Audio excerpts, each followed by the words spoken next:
il y a 3 épreuves collectives avec tous les candidats dans la même salle. Et après, il y a une épreuve individuelle. Le diplôme est reconnu internationalement et valable à vie. Pour la compréhension de l'oral, il y a 4 exercices. Il faut écouter des documents sonores et répondre à des questions. Il y a 2 écoutes pour chaque document. L'épreuve dure 20 minutes. Pour la compréhension des écrits, il y a 4 exercices.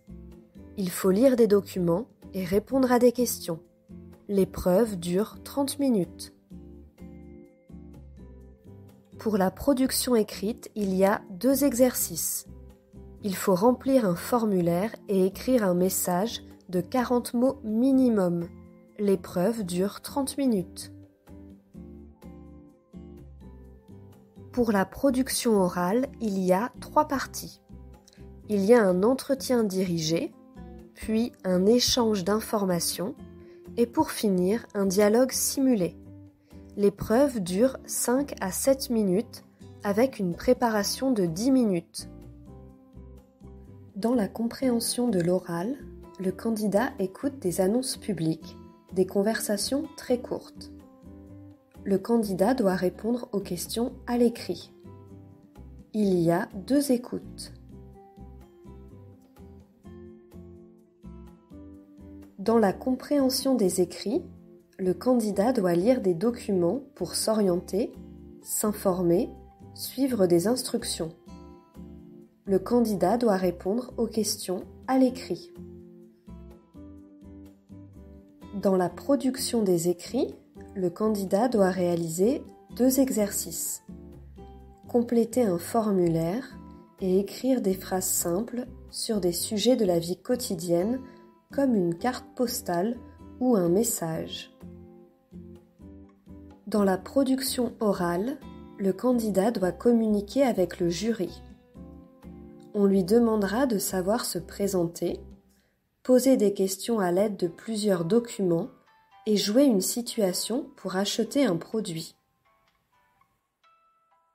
Il y a 4 épreuves.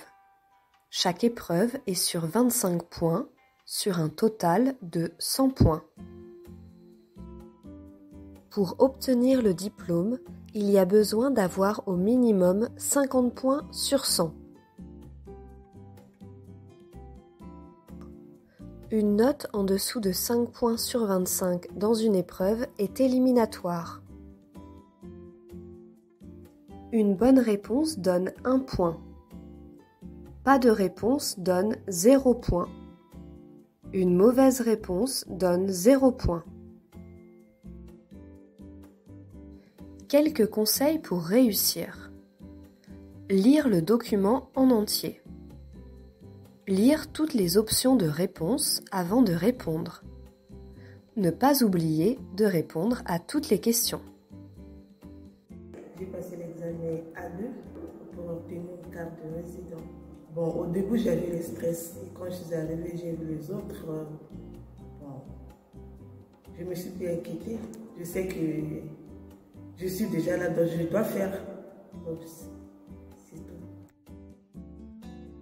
En tout cas, il ne faut pas avoir d'abord le stress. Il faut avoir du courage pour que ça se passe bien. Il faut beaucoup faire des révisions aussi. Il faut beaucoup lire. Il faut beaucoup écrire pour ne pas perdre les mots à l'examen.